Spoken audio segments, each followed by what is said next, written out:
Olá pessoal, tudo bem? É um prazer imenso estar aqui com vocês hoje para poder falar sobre técnicas aplicadas à ecologia microbiana. Hoje é a primeira de uma série de aulas que eu vou dar para vocês nessa disciplina de biodiversidade e ecologia de micro-organismos. Eu tenho que dizer para vocês que essa é a minha disciplina favorita entre todas, porque é aquela que conversa um pouco mais com aquilo que eu trabalho no meu dia a dia. Então eu espero que o prazer da disciplina seja mútuo e que a gente possa ter uma interação, ainda que virtual, bastante intensa e proveitosa, para que todo mundo saia super satisfeito dessa disciplina. Bem, vamos falar um pouco sobre o tema da aula de hoje. Técnicas aplicadas ao estudo da ecologia microbiana. Antes da gente chegar para falar da técnica em si, eu acho muito importante a gente definir o que é ecologia microbiana, né? Então, às vezes esse termo pode ficar um pouco vago, todo mundo já tem noções de ecologia que vieram, por exemplo, desde o ensino médio, mas a ecologia microbiana nada mais é do que uma ciência que estuda as inter-relações entre micro-organismos e o ambiente. Ah, agora ficou fácil? Não ficou fácil ainda, né? Porque quando a gente começa a falar sobre isso e a gente começa a expandir, a gente está vendo que, na verdade, nós estamos falando de algo ultra complexo. Por exemplo, quando a gente fala de ecologia microbiana, a gente pode estar falando da ecologia de uma única célula, como essa célula ela se comporta, qual é a velocidade dela de crescimento, o que tipo de coisas ela produz. Então, isso faz parte da ecologia microbiana. A gente pode tentar entender como essa célula se interrelaciona, por exemplo, com outras células. Quando ela está em conjunto, por exemplo, com este outro elemento, ela passa a ser inibida ou ela passa a ser, por exemplo, incentivada a se desenvolver um pouco melhor. Os dois juntos, eles têm uma relação, por exemplo, antagonística, um inibe o outro, ou então eles têm uma relação simbiótica, um precisa do outro para poder desenvolver melhor. E esses são temas que avançam dentro da ecologia.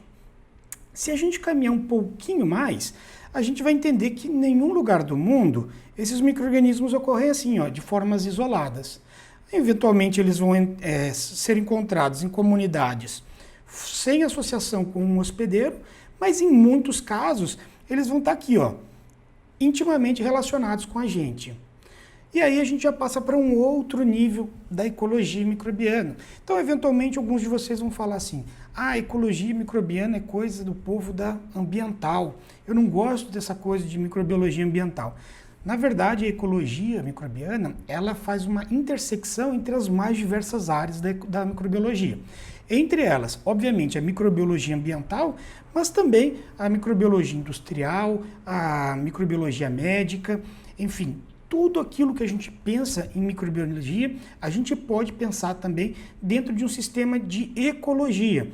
E a gente vai do processo de uma única célula para pequenas comunidades, para interações com outros organismos, né? Aí a gente já está falando de hospedeiros, até para uma relação de ecossistema. E aí no ecossistema a gente vai ter um conjunto de habitats diferentes, a gente vai ter um conjunto de nichos diferentes. Eu vou definir esses conceitos nas próximas aulas para vocês e a gente vai entender que esse universo microbiano, ele está todo interligado. Inclusive hoje a gente tem um conceito muito em voga, né? Na parte, por exemplo, de quem estuda resistência a antimicrobianos, que é o conceito de One Health, ou seja, uma única saúde. É a saúde que fala desde o uso de antibióticos dentro de um hospital para determinados pacientes acometidos de uma determinada patologia, até mesmo a forma como a gente cultiva as nossas plantas no campo, cria os nossos animais para alimentação humana e, por exemplo, faz o tratamento dos resíduos que utilizamos na nossa casa ou na indústria. Todo esse processo ele está interligado e a ciência que usa determinadas ferramentas para entender isso tudo é exatamente a ecologia microbiana que a gente está avançando um pouquinho mais hoje. Bem, continuando. A ecologia microbiana ela tem certas perguntas. Então, quando a gente fala de ecologia, a gente sempre está preocupado com algumas coisas. Por exemplo, nesse momento você pode dar um pause no vídeo e falar assim, se eu fosse estudar um conjunto de micro-organismos, quais perguntas eu faria? Bem, eu separei algumas para vocês. Perguntas tradicionais em ecologia envolvem quem, significa quem está lá, né? Quais micro-organismos estão presentes, onde esses micro-organismos estão. Então, estudar a composição de determinados habitats. Essa é uma das principais facetas da ecologia microbiana. A gente quer saber onde eles estão e quantos deles estão. É muito importante para a gente entender não só quem está num determinado lugar, mas qual é a abundância dele. Ele é um organismo muito abundante? Ele é um organismo pouco abundante? Ele é raro? Qual é a variabilidade desse processo, né? O que eles estão fazendo? O começo da ecologia microbiana, ela se preocupou com essas 3 perguntas aqui, ó. Quem, onde e quantos. Conforme a gente foi avançando na tecnologia, a gente hoje já consegue responder outras perguntas, entre as quais o que ele está fazendo, como ele está fazendo, né? Porque também é importante isso daí. A gente quer saber não só o que cada micro-organismo faz, mas como ele faz. Ah, Caio, o que você quer dizer com isso? Eu quero dizer com isso, por exemplo, quais fatores interferem para um micro-organismo estar mais ou menos ativo? O que inibe? O que deflagra uma determinada ação? Então, ele faz aquela ação, já sei. Agora, o que modula essa ação desse micro-organismo? É importante a gente saber. Com qual frequência? Porque essas coisas que a gente está falando aqui não são aspectos estáveis, né? A gente sabe que um determinado ambiente, vamos colocar aqui, o nosso intestino, ele muda. Ele muda de acordo com a nossa idade, ele muda de acordo com os nossos hábitos alimentares, ele muda se a gente toma ou não um determinado remédio, ele muda de acordo com o nosso sexo. Então, tem uma série de coisas que alteram a composição, quem está lá, em qual local, de qual quantidade, e isso tudo altera-se de acordo com o tempo. Então, com qual frequência eles fazem essas coisas, eles estão lá, ou nessa quantidade eles estão lá, e durante quanto tempo isso fica. Tudo isso são perguntas muito importantes e que a gente tenta trabalhar dentro da ecologia microbiana. Parece algo simples, mas na verdade não é algo tão simples assim. Porque eu quero que vocês entendam, a ecologia microbiana ela tem uma particularidade muito grande. Qual é a particularidade muito grande, né? É a complexidade dessas comunidades. É importante a gente dizer que para cada uma dessas perguntas, quem, onde, quantos, fazendo o quê, como eles estão fazendo, com qual frequência, etc., a gente pode aplicar um ou mais de um método, né? Essa aula ela é focada um pouco de métodos. É claro que a gente não consegue aprofundar nenhum método, porque eu quero falar de algumas abordagens para vocês e o tempo é muito curto, mas cada pergunta tem um método. E quando a gente pensar no método e pensar na ecologia, eu quero que vocês entendam algumas características que precisam ser levadas em consideração quando a gente estuda os micro-organismos. E são essas características que fazem com que seja um grande desafio o estudo da ecologia microbiana. A primeira é a dimensão. Então, vamos lá. A ecologia não nasceu nos micro-organismos, né? Na verdade, a ecologia microbiana, ela nasceu em conceitos ecológicos, por exemplo, de grandes animais e grandes plantas, e a gente emprestou essas metodologias para tentar entender melhor como funcionam os micro-organismos. Beleza, mas a gente já começa com um processo que é a dimensão do nosso estudo. Olha, o organismo que a gente tem interesse, né, pelo nome mesmo diz, ele é microscópico. Então, a observação e a mensuração deles é muito difícil. Quando você vai para uma escala de micro-organismos, pequenos milímetros são equivalentes a diferentes situações de habitats. E assim, a complexidade desse processo é muito grande. Porque a diversidade microbiana, a gente vai entender isso nas próximas aulas, ela é algo que não tem paralelo na vida macroscópica. Nenhum tipo de animal, nenhum tipo de planta, ou nem todos eles juntos, podem formar a diversidade biológica que a gente tem quando a gente está falando, por exemplo, de organismos procariotos, né? Bactérias e arqueias. a variabilidade com que eles ocorrem também é muito grande. Porque quando eu falo diversidade, a gente pode entender essa diversidade de várias formas, a gente vai ver isso no futuro, mas vamos de uma forma aqui sucinta, falar de diferentes tipos de micro-organismos que ocorrem no lugar A e no lugar B. Além disso, não só os tipos são variados, como a forma como eles ocorrem também são muito variadas. Então, por exemplo, eu posso ter 50 milhões de micro-organismos num determinado pedacinho de solo, que compõem 10 mil espécies de um tipo, e num outro ambiente eu vou ter outras 50 milhões de células, que também são alguns milhares de espécies que podem ser completamente diferentes da primeira. E essas duas áreas elas podem diferenciar entre si ao longo do tempo, formando uma variabilidade enorme. Por fim, a gente lida com tamanhos populacionais enormes, né? Então, quando a gente pensa, por exemplo, em todos os seres humanos da Terra, nós estamos falando mais ou menos aí de uns 7 bilhões de seres humanos. Esse número essa população, né, esse número de indivíduos, ele pode estar presente numa única colherzinha de chá com solo ou um lodo ativado, ou, por exemplo, alguns outros tipos de amostras que a gente tem. Então, o tamanho das populações torna esse estudo muito complexo, muito difícil. Então, representam grandes desafios e que ajudam hoje a gente a compreender uma série de coisas. Mas é importante dizer que a ecologia microbiana ela é uma ciência em desenvolvimento inicial ainda. A gente avançou bastante tempo, aí começou-se a limitar a ecologia microbiana pela dificuldade em inovação de métodos, e faz mais ou menos uns 10 anos por aí, 15 anos, melhor dizendo, que a gente teve uma grande revolução nas metodologias de estudo, e aí a gente teve um salto de entendimento dessas populações, nessa diversidade, dessa variabilidade, enfim, de todos esses aspectos que hoje eu vou tentar mostrar um pouquinho para vocês. Bem, eu já falei para vocês que a gente tem vários métodos diferentes, né? Eu quero que vocês também entendam que quando a gente tem diferentes métodos, a gente vai ter diferentes níveis de resolução, de reprodutibilidade e de informação. Ah, Caio, o que você quer dizer com isso? Por exemplo, eventualmente eu vou utilizar um método para saber quem está lá. Aquele método pode me dar uma ideia de se é uma bactéria ou um fungo, ou o método pode chegar para mim e falar, olha, é um fungo da espécie tal.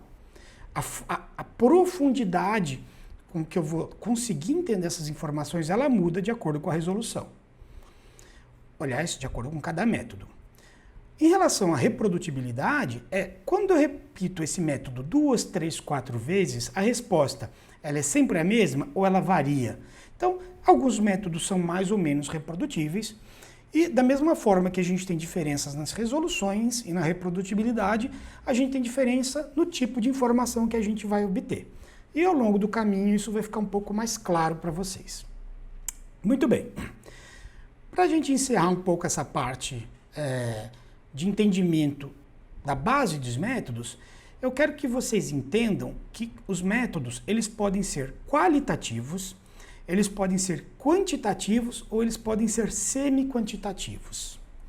E dependendo do que você quer saber em ecologia, às vezes é mais importante você saber um método qualitativo, que vai dar uma caracterização daquilo.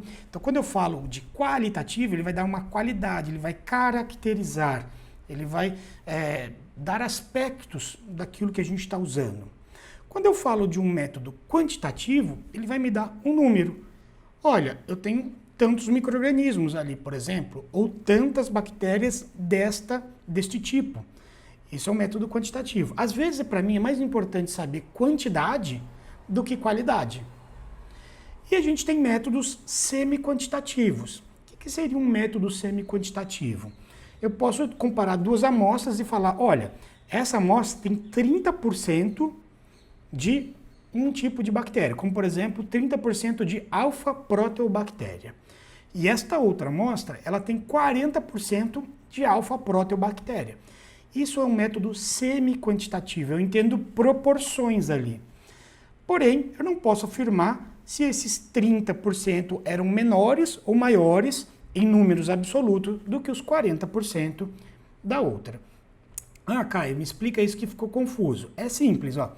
Vamos supor que uma população eu tenho 1 bilhão de micro-organismos e na outra eu tenho 1 milhão de micro-organismos. Bem, 30% de 1 bilhão é mais do que 40% de 1 milhão. Então, não são métodos quantitativos, mas são métodos semi-quantitativos que te dão uma informação melhor sobre a caracterização desse dado que a gente está entendendo agora. Ficou mais dúvidas ou mais entendimentos? Vamos avançando, que eu acho que as coisas vão começar a clarear para vocês.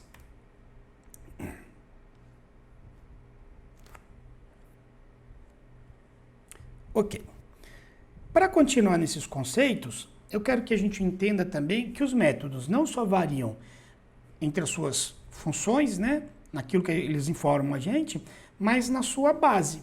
E na base eu divido os métodos de ecologia microbiana em 2 tipos. Os métodos dependentes de cultivo, que a gente vai começar a falar agora, e os métodos independentes de cultivo, que são aqueles que a gente não precisa colocar o micro-organismo numa condição de cultivo, né? Numa placa de Petri ou, por exemplo, num caldo nutritivo cheio de micro-organismos diversos e assim por diante. Então vamos começar a falar desse carinha aqui, porque esse carinha é aquilo que se tornou a base da ecologia microbiana, na verdade a base da microbiologia como um todo, né? Lá na época de Pasteur e depois de uma forma melhor com Koch, a gente conseguiu avançar bastante no entendimento da microbiologia e até hoje a gente tem as nossas vantagens e desvantagens da aplicação desses métodos. Bem, a gente sabe que apesar dos anos de história, né, a gente sabe que a maior parte dos micro-organismos, entre 90% e 99,9% deles, não são cultiváveis. Ou melhor, não são cultivados. Porque quando a gente fala não são cultiváveis, parece que é uma coisa que não se muda com o tempo. Mas conforme a gente tem aprendido um pouco, a gente tem conseguido cultivar coisas que antes a gente não conseguia. Então, para a maioria dos lugares, a estimativa é essa. Pouquíssimos micro-organismos a gente consegue cultivar e esses micro-organismos que a gente não consegue, normalmente para estudá-los, a gente precisa de medidas diretas ou indiretas, mas que não levam o cultivo em consideração. Como que a gente sabe que é tão difícil cultivar os micro-organismos? Bem, pode ser por métodos, por exemplo, de microscopia, onde quando eu olho uma determinada amostra, eu consigo ver uma enorme variabilidade ou variedade de indivíduos ali, né? De indivíduos diferentes. E aí, quando eu coloco eles numa placa de Petri, quando eu faço uma semeadura, eu vejo que de tudo isso que a gente tinha, apenas esse tipo de micro-organismo que foi capaz de se desenvolver. Bem, isso me mostra que eu estou perdendo uma grande quantidade de micro-organismos. E eu pergunto para vocês, por que uma bactéria não cresce no meio de cultura? Bem, vocês tiveram aulas base nisso, né? Então, pausa aí e lista no caderno todos os fatores que você acha que vão influenciar quando uma bactéria consegue ou não ser cultivada dentro de um determinado ambiente. Fez isso? Então vamos ver se você listou as mesmas coisas que eu listei aqui. Olha, tem coisas bastante óbvias. A base, na verdade, de não cultivar uma bactéria é porque a gente não consegue reproduzir no laboratório as condições idênticas àquelas que ela precisa para poder crescer e se desenvolver. Por exemplo, eu aposto que vocês enumeraram esses itens. A primeira base deles é a nutrição. Bem, a nutrição é a chave, uma das principais chaves de como a gente consegue cultivar um micro-organismo. A gente precisa dar para ele os elementos que ele exige para poder desenvolver. Às vezes, o problema... a maioria das vezes, na verdade, o problema é que um micro-organismo ele pode exigir muito pouco nutriente e um determinado meio de cultura tem muito nutriente. Ou tem um nutriente específico e ele gosta de outro nutriente. Então, quando a gente não consegue chegar ali, ou na quantidade, ou na qualidade, ou na diversidade dos elementos que ela precisa para se alimentar e crescer, a gente começa a ter problemas para cultivar essas bactérias. Eventualmente, não são apenas os componentes do meio de cultura, mas as condições do cultivo. Por exemplo, eventualmente, a gente sabe que alguns micro-organismos eles crescem só numa determinada faixa de temperatura. Daqui para cá são outros micro-organismos que vão crescer, daqui para cá são outros micro-organismos que vão crescer. Se você não acertou a temperatura exata, a gente também tem a dificuldade de conseguir encontrar aquela bactéria que eventualmente ainda não foi descrita. Mas tem, além disso, outras coisas, como, por exemplo, a atmosfera. Tem micro-organismos que precisam de uma condição com mais ou menos oxigênio. Tem micro-organismos que precisam, por exemplo, de maior quantidade de monóxido de carbono. Tem micro-organismos que precisam de uma atmosfera ligeiramente enriquecida, por exemplo, num determinado gás, por exemplo, sei lá, o metano, e assim por diante. Outra coisa, o pH.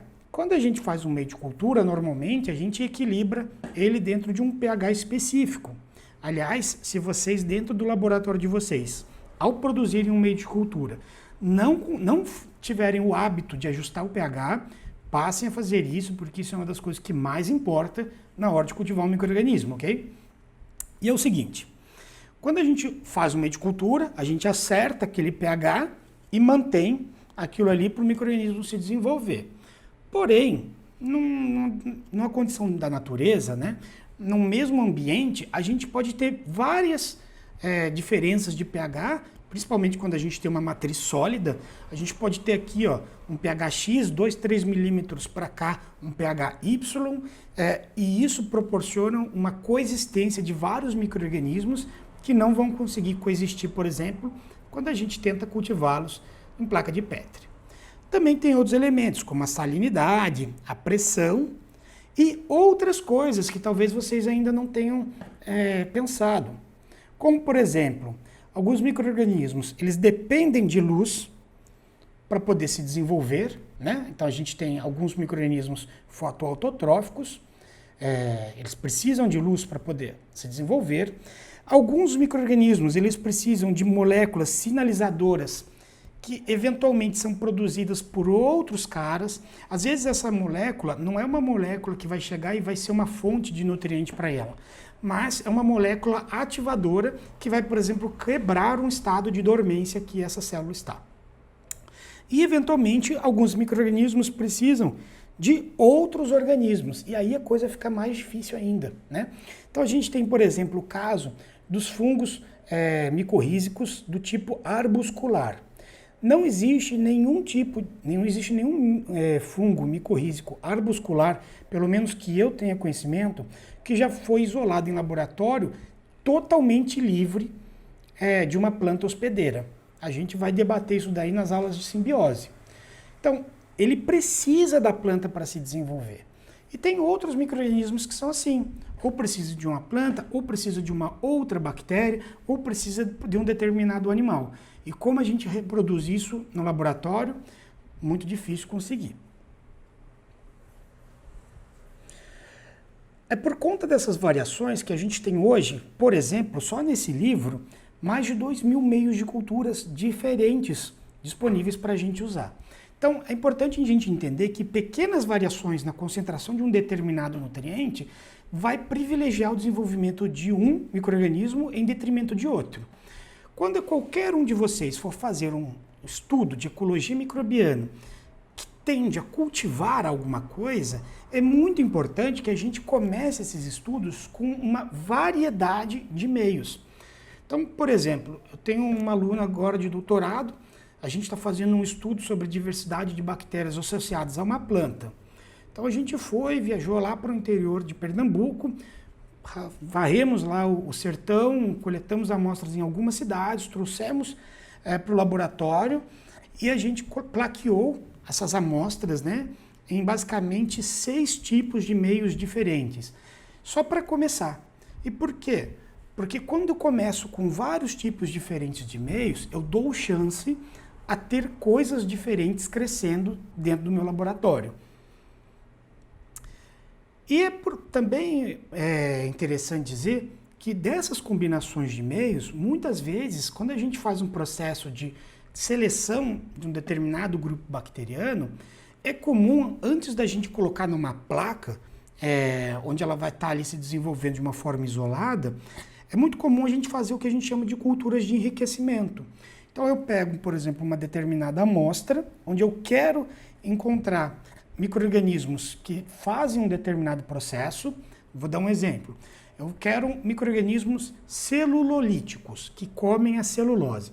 Então eu posso pegar de um determinado ambiente, onde eu sei que vai ter um conjunto de micro-organismos diferentes lá, e eu posso colocá-los todos de uma vez para serem cultivados num caldo rico em celulose. E eu posso manter essa comunidade crescendo nessas culturas, né, replicando elas de dias em dias, colocando elas numa nova cultura, e aí ao longo, por exemplo, de uma semana, um mês, enfim, depende da sua cultura, você vai ter ali majoritariamente micro-organismos capazes de quebrar a celulose. E aí você pode fazer já um isolamento mais seletivo para isolar aqueles carinhas já com uma pré-seleção, tirando aqueles caras que não teriam condições de fazer o uso da celulose no seu cultivo. Agora, muita gente que começa a trabalhar com ecologia fala assim, Caio, por que a gente ainda quer cultivar o micro-organismo, né? Se a gente sabe que 90% a gente não cultiva, por que a gente ainda usa isso se já tem tecnologias tão novas e inovadoras, onde a gente consegue avaliar capacidades de micro-organismos direto pelo DNA? Bem, a gente ainda cultiva micro-organismos porque são uma fonte muito importante de informação para a gente. Primeiro, que todas aquelas pessoas que pretendem um dia utilizar um micro-organismo com um fim biotecnológico qualquer, ela vai precisar ter esse micro-organismo na mão, né? Geralmente sim. Então você vai precisar ter ele domesticado, né? Ou seja, cultivado na sua placa, capaz de ser aplicado na condição onde você quer estudar. Além disso, a gente só consegue entender bem a fisiologia de um micro-organismo quando você cultiva ele. E é importante dizer que os métodos de cultivo, eles ainda são imprescindíveis, por exemplo, para a gente descrever uma nova espécie. Eu não posso descrever uma espécie, ainda que eu tenha o genoma dela inteirinho sequenciado, se eu não tiver um membro dessa espécie isolado, cultivado e caracterizado dentro do laboratório. É muito importante a gente entender que essa raiz que a gente construiu na ecologia microbiana, ela não é um método ultrapassado, né? E dificilmente existem laboratórios que trabalham com ecologia microbiana que fazem exclusivamente avaliações independentes de cultivo. É muito importante e muito salutar quando a gente pode reunir mais de uma técnica e junto com essas técnicas a gente pode entender melhor todos os componentes daqueles nossos sistemas. Então, por exemplo, através de uma técnica de cultivo, eu posso ter análises quantitativas. Eu posso, por exemplo, contar o número de colônias, o número de unidades formadoras de colônia de uma determinada amostra, né? A base, por exemplo, de testes de qualidade de água, qualidade de alimentos, etc. e tal. Muitas vezes, aliás, acho que hoje em dia todos os testes padrão vêm por esse meio, é você pegar uma amostra e plaquear em meios específicos e entender qual é o número de organismos que desenvolveu ali. Seja por um plaqueamento direto em placa, seja, por exemplo, por uma técnica de número mais provável. São técnicas dependentes de cultivo que vão te dar uma informação quantitativa daquilo. Mas a gente também consegue informações qualitativas. A gente pode crescer as comunidades e descobrir quantos morfotipos de colônia diferente temos lá. A gente pode caracterizar cada um desses micro-organismos e falar qual processo metabólico ou fisiológico ele é capaz de executar. E a partir dessas técnicas, a gente chega num processo, por exemplo, de desenvolvimento biotecnológico. Ok? Então, por que a gente ainda cultiva? Porque ainda é extremamente importante cultivar. A gente precisa disso para aprender mais sobre as bactérias, as arqueias, para avançar, inclusive, as nossas capacidades de interpretar dados das técnicas independentes de cultivo. E aí, eu aposto que todos vocês já sabem como cultivar uma bactéria, né? Acho que provavelmente todo mundo já plaqueou, já semeou, já isolou bactérias. E eu quero dizer para vocês que além das técnicas tradicionais que a gente usa, existem novas tecnologias que têm melhorado bastante a capacidade de cultivar esses micro-organismos. Por exemplo, um grande problema no cultivo é o que a gente chama da grande cauda microbiana. O que é isso? Isso aqui é como cada itemzinho aqui, ó, é como se fosse um tipo de bactéria diferente, tá? E aqui a gente, nesse eixo, a gente tem a proporção que essa bactéria corresponde de toda a comunidade. Então, o que eu estou falando aqui? Eu estou falando que esses poucos elementos aqui, ó, eles correspondem a uma alta proporção da comunidade. Eu estou falando que todos esses elementos aqui, ó, representam uma baixa proporção da comunidade. Eles são pouco abundantes. E aí, pensa comigo. Quando eu tenho alguns elementos muito abundantes e outros elementos muito raros, o que acontece quando a gente começa a diluir uma amostra? Todo mundo se lembra que para a gente, por exemplo, plaquear uma determinada amostra, a gente faz normalmente uma diluição, porque as populações bacterianas são muito grandes. Quando eu vou diluindo, eu vou eliminando a chance de conseguir encontrar todo mundo que é muito raro. Porque eu diluía, ele tinha, por exemplo, um daquele micro-organismo a cada 1 ml. Aí eu diluía aquele 1 ml 10.000 vezes. Quando eu pego 1 ml diluído 10.000 vezes, eu já não encontro mais aquele cara. Ele já foi embora. E como que a gente consegue encontrar esses elementos aqui quando a gente faz um processo, quando é necessário um processo, por exemplo, de seleção por diluição?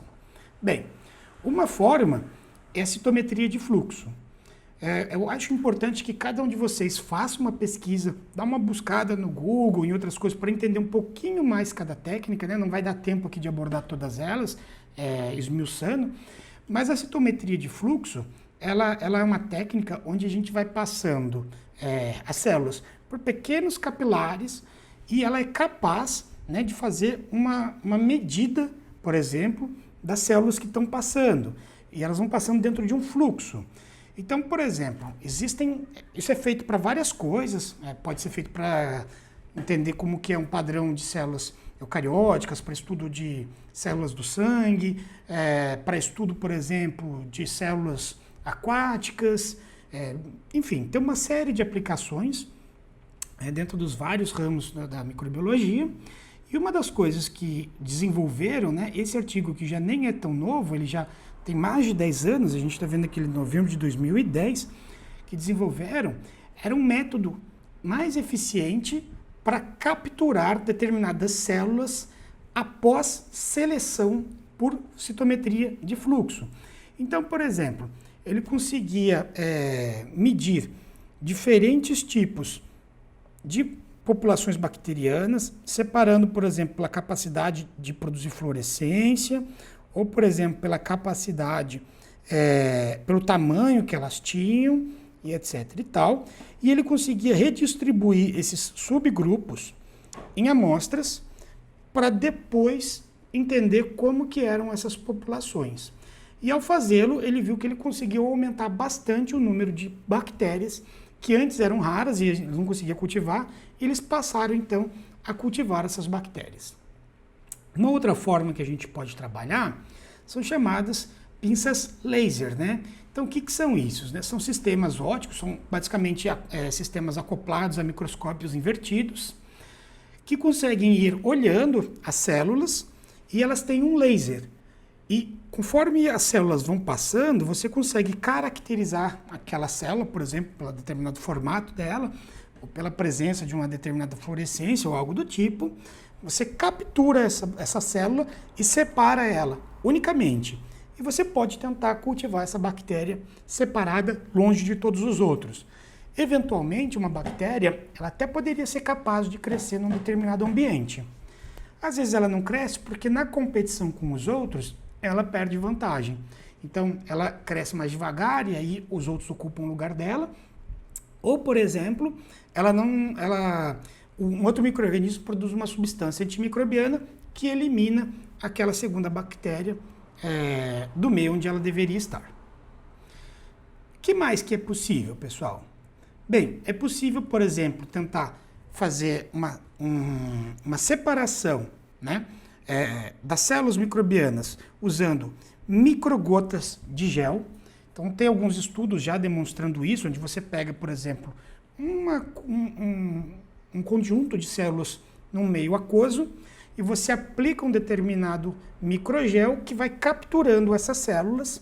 Algumas células vão ter, algumas microgotas vão ter células, outras não vão ter células, e é possível depois separá-las ou por citometria de fluxo ou por algum tipo de microscopia, e aí você pega todas aquelas células imobilizadas e isoladas dentro dessa cápsulazinha e tenta cultivá-las separadamente. Então é mais ou menos a mesma função da pinça laser, mas utiliza outras metodologias. E por fim, tem uma coisa muito legal que tem sido mais desenvolvida recentemente, que é o que a gente chama de incubação in situ. Ah, Caio, o que é uma incubação in situ? Incubação in situ é a nossa capacidade de incubar a nossa cultura bacteriana no ambiente natural dela, né? Então, aqui, por exemplo, tem um esqueminha mostrando. Imagina aqui que a gente tem um anel aqui, que forma uma estrutura impermeável. A gente inocula, a gente coloca nele um agar. Esse agar já tem micro-organismos inoculados. A gente pega a amostra, dilui, né? Claro, coloca ali. E aí coloca uma membrana bem fina em cima e uma membrana bem fina embaixo.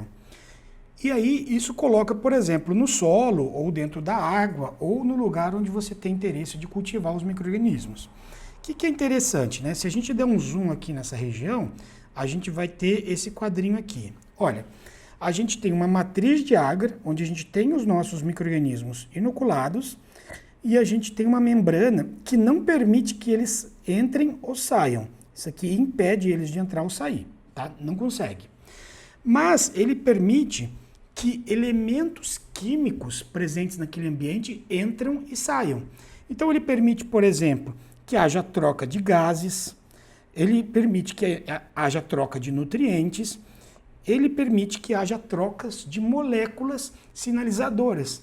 E aí, eventualmente, uma outra bactéria que está aqui está produzindo sinais químicos que vão ser importantes para a ativação desses elementos aqui. Tá ok? Isso está sendo muito usado ultimamente, ainda está muito em desenvolvimento, mas tem aumentado bastante o número de bactérias a serem recuperadas. Opa! Uma outra alternativa a esse método seria basicamente a mesma coisa, a diferença é que ao invés de eu inocular aqui as minhas bactérias, eu só deixo um agar. E a membrana de baixo, ela é permeável para micro-organismos. Então, a de cima, ela continua só sendo permeável para substâncias químicas. E embaixo, eu deixo, por exemplo, alguns micro-organismos que são móveis ou que crescem, adentrar aqui e se aprisionar dentro deste ambiente. Também vai ter todas as condições do lugar para ele poder se desenvolver. Isso tem crescido relativamente bastante e é uma inovação muito interessante que vale a pena estudar. Por fim, às vezes, para a gente cultivar alguns micro-organismos, a gente precisa ter o hospedeiro dele, né? Então, cultivos em vivo, ou seja, eu posso ter numa placa de Petri uma planta, essa planta está com as raízes dela aqui, e aí sim eu consigo que se desenvolva, nasça e mantenha-se vivo dentro desse cultivo, coisa que eu já não conseguiria se não fosse a presença da planta. Então, qualquer coisa que a gente consiga fazer para imitar melhor as condições iniciais de cultivo, a gente vai ter um avanço em todas as tecnologias dependentes de cultivo. Por que muitos micro-organismos ainda não são cultivados? Apesar disso tudo, né? Bem, primeiro, obviamente, a gente ainda falha na mimetização de todo aquilo, de todo esse arsenal que a gente tem para imitar do ambiente. Mas é importante dizer também que existe um processo no qual muitos micro-organismos na natureza, eles permanecem dentro de um estado de não cultivabilidade. Então, eles estão ali, às vezes, vivos, mas não viáveis para serem cultivados. Eles estão ali num estado de dormência. E aí, se eles estão nesses estados, você não vai conseguir cultivar esse carinha. Opa. Por exemplo, dentro desse gráfico, a gente tem aqui o seguinte. Vamos lá. Em azul, são as condições favoráveis para o desenvolvimento da célula. Em amarelo, obviamente, as condições não favoráveis. Então, vamos imaginar que numa condição inicial, a gente está favorável e todas as células estão ativas. O que acontece? O ambiente muda e passa a estar desfavorável. Todas essas células que aqui estão ativas, elas passam por um estado de dormência. Então, elas ficam ali, se você tentar cultivá-las aqui agora, ninguém vai crescer. De tempos em tempos, né, algumas células chamadas de células pioneiras, elas vão despertar. Essa aqui despertou, por exemplo. Ela despertou e aí o ambiente estava desfavorável para ela. O que aconteceu? Ela morreu. Mais para frente, uma outra célula despertou. Essa aqui, ó. Só que já numa condição onde o ambiente estava favorável. E aí o que acontece? Ela pode emitir sinalizadores, então aqui, ó, para outras células ao redor quebrarem essa dormência e voltarem para um estado de atividade. Então, uma das estratégias, né, que a gente pode usar para tentar melhorar esse processo é também aumentar o tempo de cultivo que a gente tem. Acho que eu tenho sumarizado isso. De acordo com os autores desse artigo, que eu acho um artigo muito bom sobre o processo de cultivo ou não cultivo de bactérias, tá aqui a revista, né, o volume e as páginas para quem quiser ler. De acordo com ele, o processo de sair dessa condição de inativo para ativo é um processo estocástico. O que significa estocástico? Significa aleatório, randômico, ao acaso, tá? E aí ele fala que existem 3 estratégias que a gente pode utilizar para maximizar a obtenção dos isolados. É aumentar o esforço amostral, ou seja, ao invés de fazer 1 ou 2 placas, eu vou fazer 10 placas com aquele inóculo. Em uma dessas 10 placas, talvez um micro-organismo desperte. Eu vou aumentar o tempo de incubação, porque ao aumentar o tempo de incubação, eu dou chance para quebra dessa dormência estocástica e eu vou utilizar técnicas de incubação in situ para conseguir, por exemplo, sinalizadores do próprio ambiente para conseguir quebrar essa dormência dos micro-organismos que estão comigo.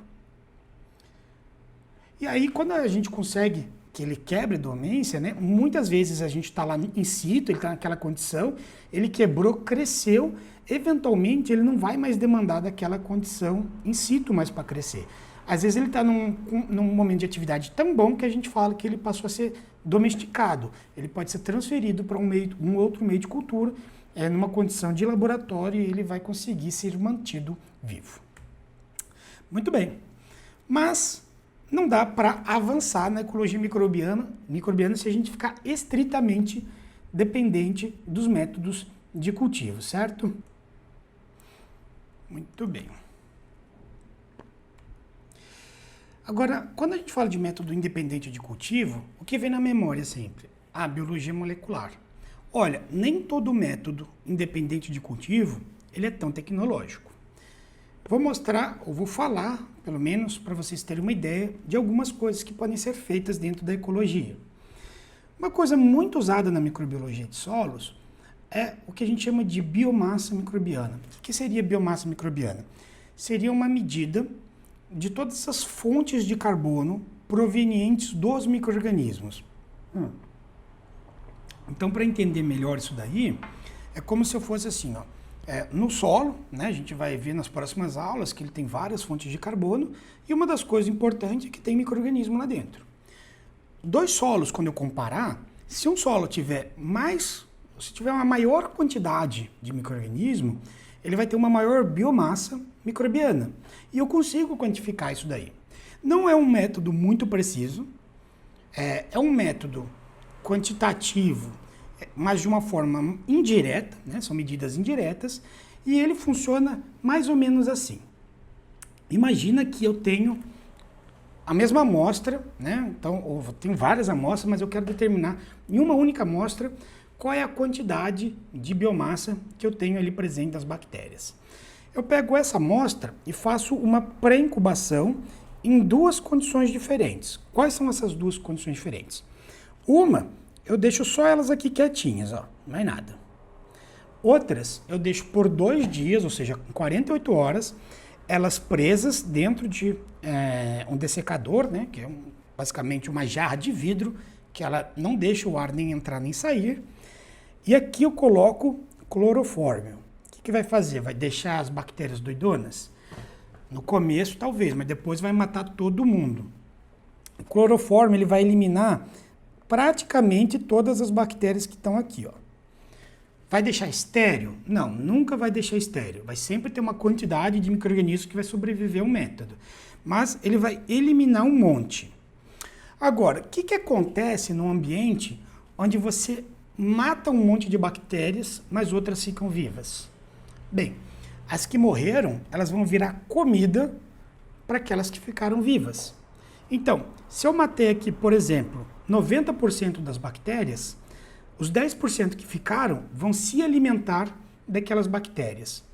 E quando a gente se alimenta, dentro de uma respiração aeróbica, o que a gente libera? Gás carbônico.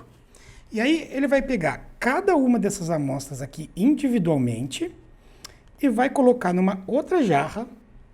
E essa jarra, ele vai conseguir medir a quantidade de CO2 que ela produz. Ah, como que ele consegue medir? Ele coloca uma outra substância junto aqui, por exemplo, aqui ele botou KOH, ele pode colocar NOH também, ele pode botar qualquer base muito forte que vai pegar o CO2 liberado e vai sequestrar aqui dentro dessa substância e depois, por uma técnica que chama de titulação, a gente consegue determinar quanto CO2 foi liberado desse lugar. Agora, olha, ele vai fazer isso com a amostra onde ele matou quase todo mundo e vai fazer com uma amostra onde ele não matou quase todo mundo, onde não matou ninguém, na verdade, né? E aí, o que ele vai ver? Ele vai ver que nessas amostras, vou chamar de amostra A, ele vai ver que nessas amostras, a quantidade de CO2 que ele liberou era, por exemplo, desta ordem de grandeza aqui, ó. Foi aqui. E ele vai ver que nas amostras B, que são essas, também liberou CO2. Kai, como assim também liberou CO2? Ué, as bactérias estão vivas, elas estão respirando, elas estão comendo a matéria orgânica que vem do solo. Mas elas vão ter menor atividade. Por quê? Porque a matéria orgânica que está no solo, ela não é fácil de comer. A de bactérias que morreu é super fácil. Está ali lipídio, membrana celular, organela não, porque não tem organela, né? Mas tem ali DNA, tem proteínas, enfim, tem uma série de elementos facilmente digeríveis que as caras aqui na amostra A vão ter para comer e aqui não vão. Então, essa daqui é a amostra B. Isso aqui é a quantidade de CO2. Olha, isso é o que a gente chama de respiração basal. Basal é aquilo de base. Então, isso aqui todo mundo respira. Isso daqui é o que ele respirou a mais, no caso, desculpa, isso aqui é o que ele respirou a mais quando ele foi fumigado. Essa quantidade de carbono é a biomassa dos micro-organismos. Era o que foi disponibilizado a mais e que a gente conseguiu medir. Então eu consigo, sem cultivar nenhuma bactéria, né, simplesmente medir quanto de carbono havia de origem microbiana através desse método aqui. Existem várias outras formas de medir ou atividade ou presença de micro-organismos sem que a gente precise de cultivar. Exemplos desses métodos são, por exemplo, avaliação de teores enzimáticos, como a gente pode testar a quantidade de glomalina, que é uma enzima produzida por uma ordem de fungos chamado Glomus, e esses fungos eles são importantes na agricultura. Ou eu posso, por exemplo, determinar a quantidade da enzima urease, que vai me mostrar um pouco sobre o processo de conversão da ureia em amônia, que é um processo interessante para a gente do ciclo do nitrogênio. Ou, por exemplo, eu posso entender a desnitrificação potencial, que vai me quantificar a atividade da enzima que faz a desnitrificação. E por que isso é importante? Porque, por exemplo, é um processo que perde nitrogênio para o sistema. Às vezes isso é bom, às vezes ruim. Mas o que importa aqui, que eu quero que vocês entendam, é que é possível, de forma indireta e independente de cultivo, medir atividades de determinadas enzimas que vão me mostrar o que está acontecendo naquele ambiente. Então aqui, por exemplo, é um teste de desnitrificação potencial. Eu já fiz isso durante o meu mestrado, muitos anos atrás. E aí o que a gente faz, só para vocês entenderem? Então, dentro dessas jarras aqui, ó, são colocadas amostras de solo. Aí, junto com essas amostras de solo, você coloca água até saturar ele. Ah, por que eu saturo o solo? Porque você tira o oxigênio lá de dentro. E você bota uma fonte de carboidrato, como por exemplo a glicose. Olha, eu botei carbono, que é a glicose, eu tirei oxigênio, o que vai acontecer ali? Tem bastante matéria-prima, mas não tem oxigênio, vai ter uma respiração anaeróbica. A respiração anaeróbica, uma das principais formas, é a desnitrificação. E aí ele vai produzir um gás, que é um óxido nitroso. Eu consigo, por uma seringa, puxar o gás ali de dentro e falar, olha, essa amostra produziu X de gás. Esta outra amostra produziu o dobro. Então, essa segunda amostra, ela tem uma atividade de desnitrificação maior do que a primeira. Ela já tinha uma comunidade microbiana ali preparada para esse tipo de atividade. Esse também é um dos principais gases de efeito estufa, né, o óxido nitroso. Então, todos esses entendimentos, eles são muito importantes dentro de um funcionamento de um ecossistema. E até aí, nenhum processo de biologia molecular está em jogo. Muito bem. É claro que a gente não pode deixar de falar da microscopia. A microscopia, ela tem um papel fundamental nos estudos de ecologia microbiana. Então, a gente pode estar falando da microscopia como uma forma, por exemplo, de contagem. É possível contar o número de células de uma determinada amostra a partir da microscopia. E também é possível qualificar essas amostras, né? Falando sobre formato de célula, sobre tipos de estruturas associadas, enfim, uma série de fatores que importam para a gente e que a base de tudo isso é a microscopia, seja microscopia óptica ou microscopia eletrônica, cada um com as suas funções específicas. Mas existem coisas mais avançadas da microscopia que são muito utilizadas dentro da ecologia microbiana, que ligam tanto a parte de biologia molecular quanto da microscopia óptica, e já eu vou chegar lá para vocês. Porque agora é hora de entrar, sim, nos métodos de biologia molecular. Olha, a ecologia microbiana hoje, ela deve muito aos métodos moleculares. A gente aprendeu muito recentemente graças à nossa capacidade de sequenciar o DNA. É importante a gente entender que quando eu falo de métodos moleculares, eu posso estar falando de métodos que objetivam avaliar o DNA, métodos que objetivam avaliar o RNA, ou métodos que objetivam avaliar a proteína.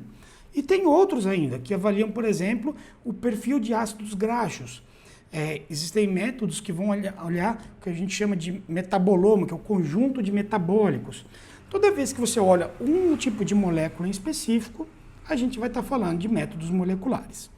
Por questão do tempo, a gente vai focar principalmente na parte do DNA. Bem, seja DNA, proteína ou RNA, tudo começa no processo de extração, né? Talvez vários de vocês já tenham feito extração de laboratório, extração de DNA, RNA, etc. em laboratório. Não é nenhum bicho de 7 cabeças. Todos os métodos, eles passam por um processo de lise celular, que pode ser enzimático ou pode ser mecânico, extração, de fato, da molécula alvo e purificação. E isso, gente, hoje em dia, tem vários kits comerciais que ajudam a gente. Então, com alguns tubos plásticos, pipeta e centrífuga, a gente utiliza esses kits aqui para extrair os DNAs de uma amostra complexa, que tem um conjunto de micro-organismos, ou de uma única bactéria, né? De uma cultura pura obtida no laboratório. As duas coisas são possíveis. E a partir daí, o que a gente vai fazer com esse material genético, ele pode ser efeitos diversos, né? Então vamos pensar aqui na parte de DNA. A gente pode utilizar esse DNA extraído para fazer um estudo de diversidade microbiana, por exemplo, utilizando o que a gente chama de genes marcadores moleculares filogenéticos. Vocês tiveram aula sobre isso em biologia molecular de procariotos, né? O maior e mais conhecido de todos é o RNA ribossomal. Ele serve para um monte de coisa. Então eu posso sequenciar esse RNA ribossomal para entender um conjunto de informações do ambiente, e a gente vai chegar lá daqui a pouquinho, ou eu posso não usar um marcador molecular, mas usar o que a gente chama de marcadores funcionais. Eu posso sequenciar, por exemplo, o gene NIF. O que o gene NIF faz? O gene NIF, o conjunto de genes NIF, na verdade, eles são responsáveis, por exemplo, pelo processo de fixação biológica de nitrogênio. Então, se eu partir do pressuposto que muitos micro-organismos diferentes fazem fixação biológica de nitrogênio e que eles não são parentes próximos, eu não posso usar um marcador filogenético, porque aí eu teria que estar com organismos relacionados. Mas eu posso utilizar o gene que eles têm em comum. Qual é o gene? O gene que faz a função. Então eu posso selecionar esse gene através de uma reação de PCR e posso quantificar, eu posso sequenciar, enfim, eu posso fazer diferentes métodos para tentar estudar melhor como é a população específica daquela função no nosso ambiente. O mais usado de todos não são os processos de genes funcionais, são os genes filogenéticos. E o nosso 16S é o rei de todos, né? Ele pode ser usado tanto na parte de sequenciamento quanto na parte de microscopia. Então, por exemplo, uma técnica muito interessante da microscopia é o FISH, o Fluorescent In Situ Hybridization. O que faz isso, né? Ele é uma hibridização, ou seja, uma ligação in situ, ou seja, no lugar fluorescente. Basicamente, o que ele faz é pegar pequenas sondas. Cai aqui que é uma sonda. Uma sonda, ela pode, nesse caso, ela vai ser um fragmento de RNA, ou de DNA, desculpa, de fita simples, mas, às vezes, uma sonda em outro tipo de técnica pode ser um anticorpo, pode ser uma proteína, pode ser um RNA, pode ser várias coisas. Nesse caso, ele vai ser uma pequena fita de DNA de fita simples, ou de RNA de fita simples, que vai ser complementar ao alvo dele. O que vai ser o alvo? Uma região do RNA ribossomal. E junto com essa fita de ácido nucleico, a gente tem um componente fluorescente. Então vamos entender isso um pouquinho melhor. Olha aqui, ó. Aqui eu tenho, por exemplo, o meu RNA ribossomal, que está dentro da bactéria, tá? E aí, dentro, eu desenho para esse RNA ribossomal uma sonda, que é o que chama de probe aqui, ó. E essa sonda, ela vai ser complementar. Então, por exemplo, se aqui é A, aqui é T. Aqui é A, aqui é T. Aqui é T, aqui é A. Aqui é C, aqui é G. Acho que todo mundo entendeu, né? Eles são complementares uns aos outros e tem aqui uma sonda marcada. Por exemplo, se eu já conheço o ribossomo de várias bactérias diferentes, eu posso tentar desenhar uma sonda específica para o ribossomo daquela bactéria. Porque aí eu consigo ver aquela bactéria pelo microscópio e diferencio ela de outras. Então, por exemplo, eu tenho uma população mista, ou seja, vários organismos, eu fixo eles numa lâmina, por exemplo, faço o processo de hibridização, que é exatamente isso. Então, numa célula bacteriana, a gente vai ter muitos ribossomos, muitos ribossomos, vão estar aqui no meio. Eu vou botar a minha sonda marcada para se ligar durante todo o citoplasma deles, que está cheio de ribossomo aqui,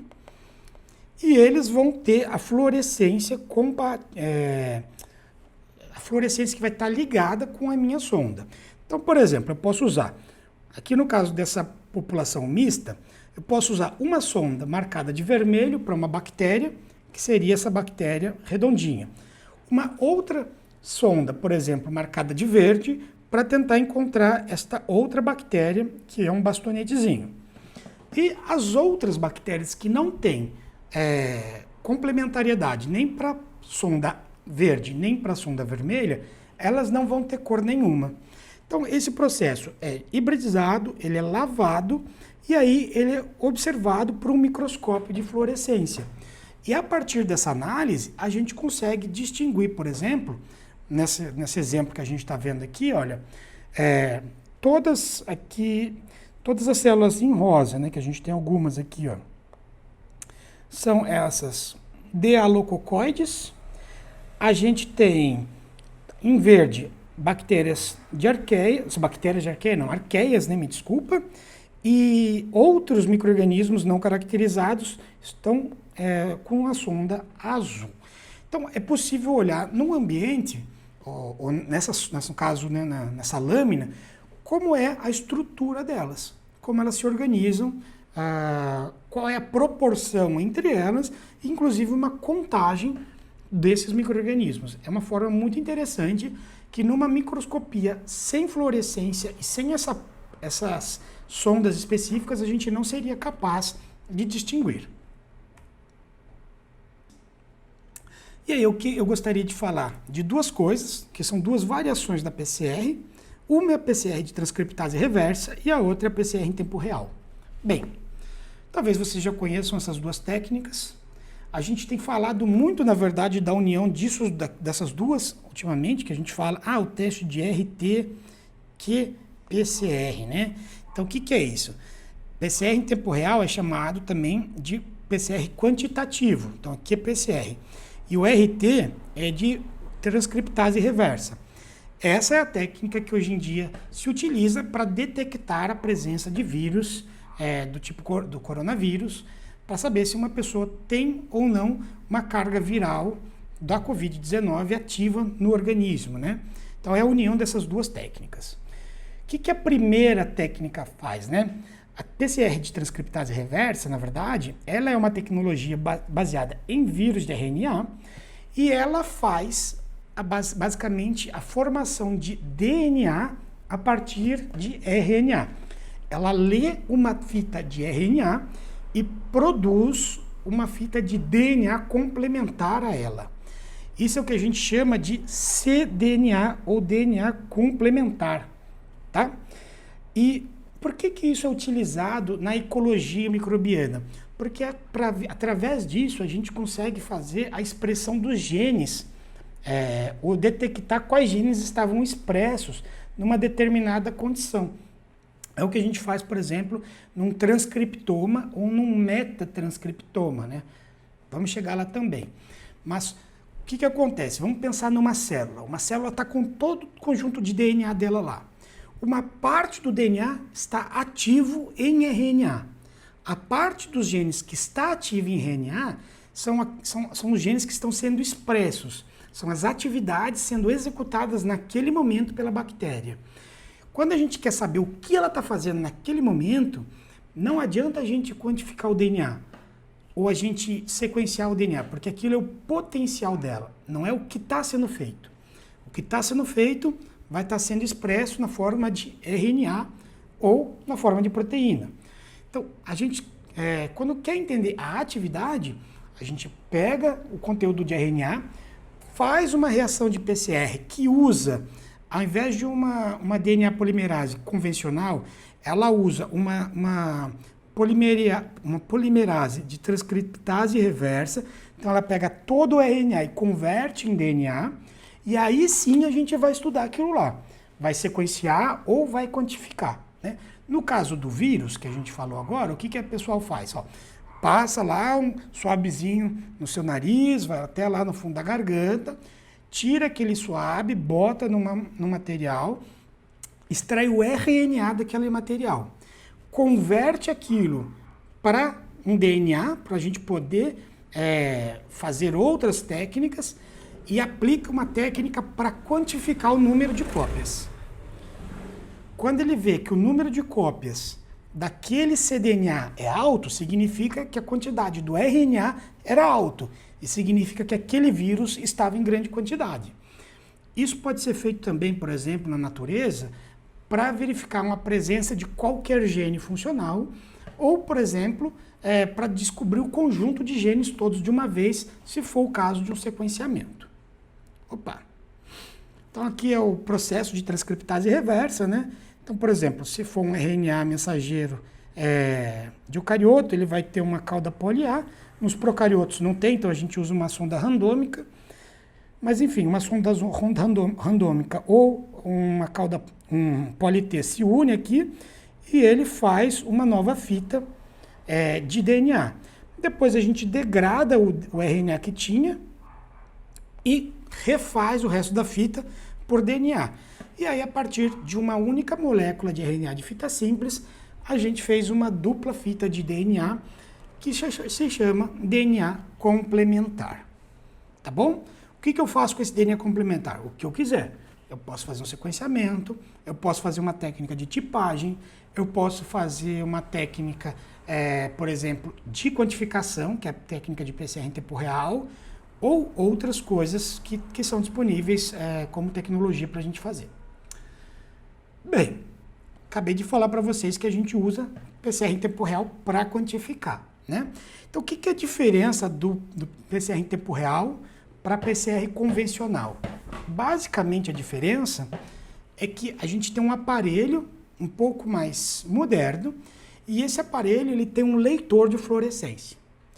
E aí, quando uma amostra ela vai passando pelos vários ciclos de uma PCR, o que acontece com a região de interesse? Ela vai aumentando, não é? Então, a gente tinha a cada ciclo, a gente dobra o número de cópias que estão sendo amplificadas dentro de uma reação de PCR. Estou partindo do pressuposto que todo mundo entende PCR aqui. Se não entender, tenta dar uma buscada no Google ou a gente marca uma aula para falar só de PCR. Ou posso marcar uma aula para falar só de PCR em tempo real também, para os alunos que quiserem uma informação extra sobre o assunto. Mas vamos voltar aqui, ó. A cada ciclo que então eu tenho uma molécula X. Eu tenho uma molécula X. Conforme eu vou passando por um ciclo, ela vai virando 2x, 3x, desculpa, tá errado.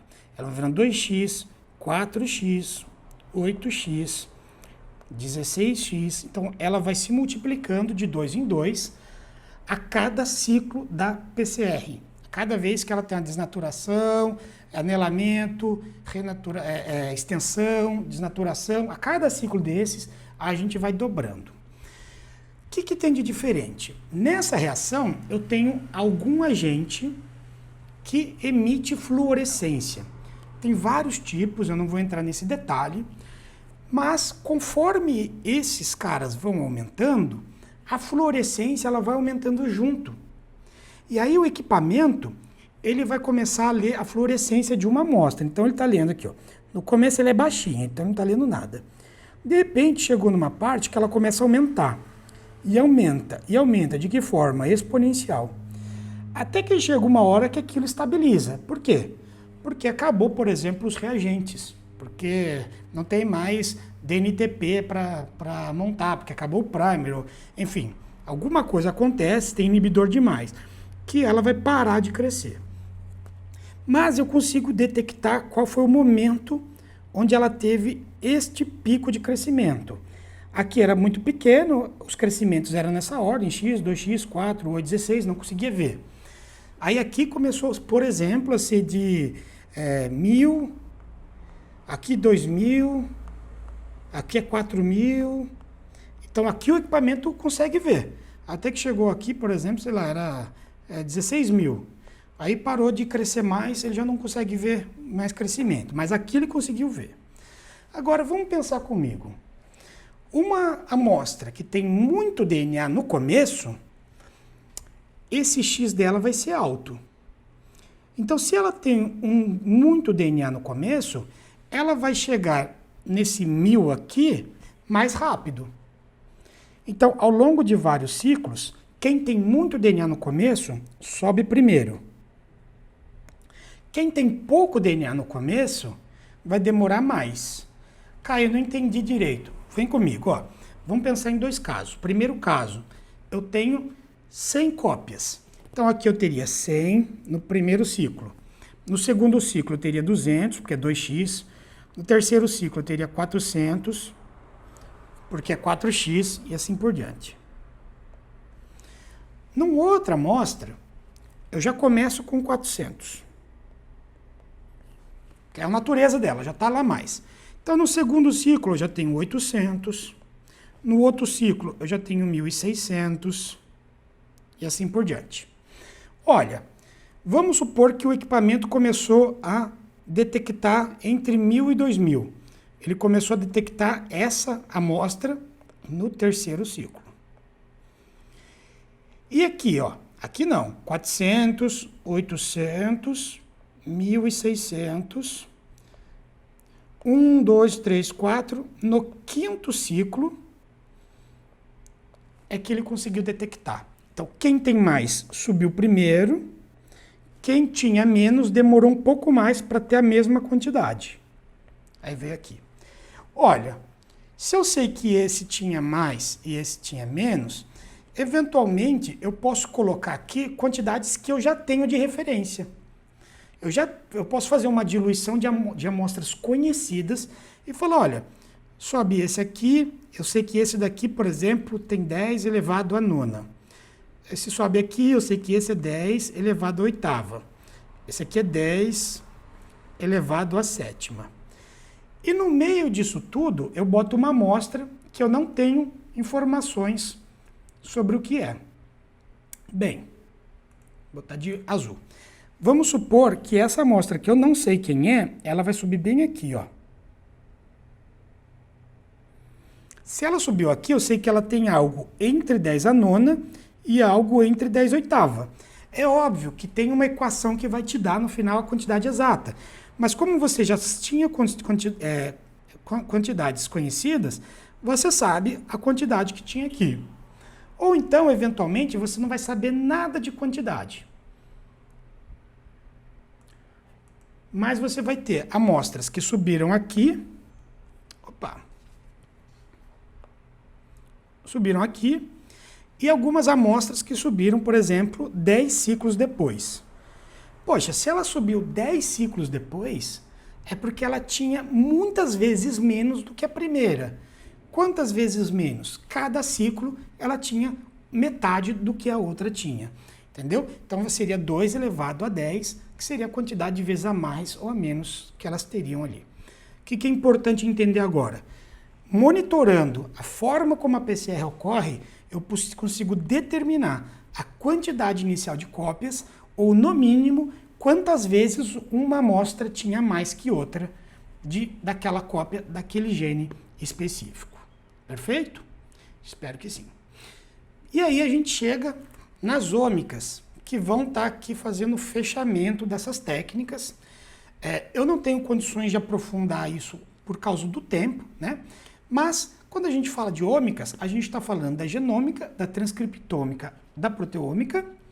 Quando a gente fala do estudo de uma única bactéria, hoje a gente está falando da metagenômica, metatranscriptômica e metaproteômica. Desculpa, quando a gente fala o estudo do conjunto das moléculas, né?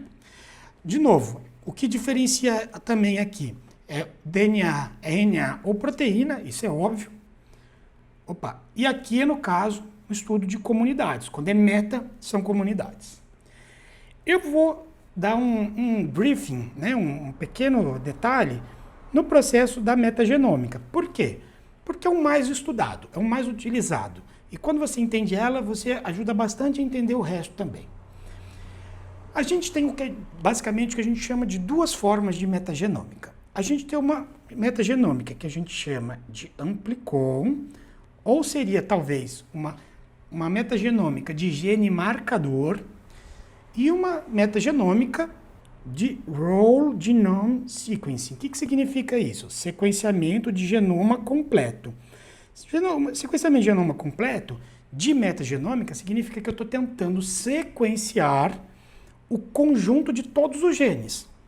E o de amplicon daquele amplificado por DNA. Caio, me explica melhor. Simples, ó.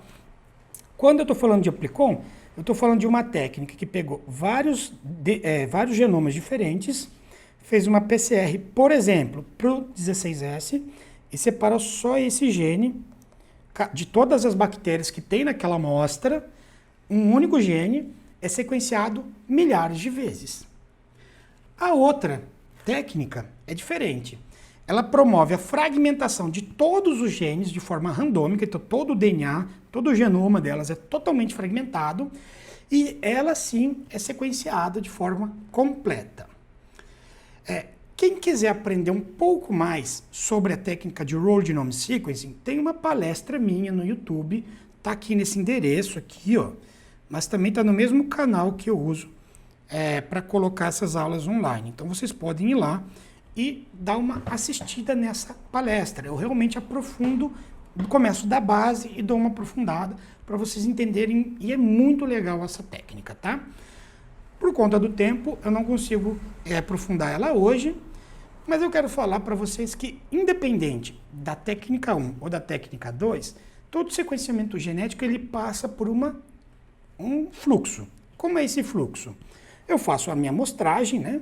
Claro, essa amostragem pode ser uma única bactéria, um conjunto de bactérias direto do ambiente. Isso daí é submetido a uma extração de DNA. A extração de DNA é submetida a uma construção da biblioteca. Kai, o que é a construção da biblioteca? É a preparação das moléculas de DNA para fazer o sequenciamento, tá? Existe biblioteca de clone, existe biblioteca de amplicon, existe biblioteca de Whole Genome Sequencing, e cada uma depende da tecnologia de sequenciamento que a gente vai usar. Tem muitas tecnologias de sequenciamento diferentes, né? Nesse último período que a gente teve dificuldades por conta da pandemia, quem fez BMP não teve ainda os sequenciamentos genéticos todos, mas vocês ainda vão ter no curso, tá? Então não se preocupem com isso. E pós o sequenciamento vem a análise de bioinformática. E o que é possível hoje a gente entender de uma determinada comunidade quando a gente faz um sequenciamento genético, né? A primeira coisa é definir composições taxonômicas. Se eu estou falando de um indivíduo, eu posso saber quem era aquela espécie, quem era aquele indivíduo. Se eu estou falando de uma comunidade, eu vou falar, olha, a minha comunidade ela era composta por esse elemento. Isso também dá para fazer. Dá para entender padrões de distribuição. Olha, em tais ambientes era esse o padrão de comunidade, em outros eram esses, em outros eram esses. Dá para entender como algumas amostras são mais ou menos parecidas com outras, né? A gente vai ter explicações práticas desse tipo de análise nas próximas aulas, então fiquem tranquilos. Mas basicamente a gente consegue entender quem parece com quem e como que isso acontece. A gente pode estabelecer correlação de determinados grupos bacterianos com atributos do nosso ambiente. Então, por exemplo, aqui ele mostra a abundância relativa de acidobactéria no solo em relação ao pH. Ele está mostrando que conforme o pH aumenta, a quantidade de acidobactéria diminui. Por isso que a gente tem essa curva aqui, ó. Tem essa curva. Então, ele mostra, a partir do sequenciamento, como que era a abundância da acidobactéria e como ela se comporta, né? A gente pode encontrar bioindicadores, eu vou falar disso mais para frente para vocês. E se for aquele sequenciamento de Whole Genome Sequencing, a gente consegue fazer muito mais. A gente consegue entender quais são os padrões de funções de um determinado ecossistema, porque você vai ter todos os conjuntos de genes sequenciados. Você pode ligar determinados táxons às funções, porque você vai ter ali um fragmento de DNA sequenciado, remontado, onde você consegue saber de onde ele veio e o que aquele fragmento de DNA está fazendo. Então você consegue saber funções e táxons, como eles se encontram. A gente consegue, dentro daquele bolo de informações, extrair genomas parciais de bactérias, às vezes até mesmo genomas completos. Eu falo disso naquela palestra, é muito legal. Pode avaliar simultaneamente a ocorrência de bactérias, arqueias e fungos, descobrir, enfim, novas rotas metabólicas e chegar na parte de designação taxonômica, até mesmo na nível de linhagem. Se eu faço o sequenciamento de um 16S, geralmente a gente consegue chegar ali em gênero. Quando eu faço um sequenciamento de genomas ou do conjunto de genomas, a gente consegue chegar em nível de linhagem, que seria além da espécie. Então são técnicas extremamente modernas, extremamente interessantes e que cada dia estão um pouco mais acessíveis a todos os pesquisadores por conta do custo de sequenciamento que vem caindo. Bem, independente da técnica, né, eu acho que é importante que vocês entendam que é sempre necessário ter uma boa base experimental, então vocês caprichem ao aprender todos os tipos de matérias de planejamento experimental e estatística que vocês possam. É importante dizer que, em termos biológicos, uma avaliação isolada não serve para nada. A gente sempre precisa ter um conjunto de avaliações para entender padrões. Então, em uma base experimental, é importante isolar fatores que podem confundir vocês, testar e reproduzir os testes constantemente, aplicando seja qualquer uma dessas técnicas que a gente passou por cima aqui e tentou mostrar para vocês um pouco de cada uma delas. Ao longo das próximas aulas, eu vou tentar amarrar um pouco desses conceitos com exemplos práticos no estudo de ambientes terrestres, da ecologia microbiana por si só e também a parte de simbioses. Aproveitem o material que a gente colocar para vocês lerem, consultem alguns desses artigos caso vocês queiram se aprofundar e a gente vai estar aberto à discussão nas nossas lives sincrônicas que vamos fazer. Um beijo grande, um abraço e até a próxima aula.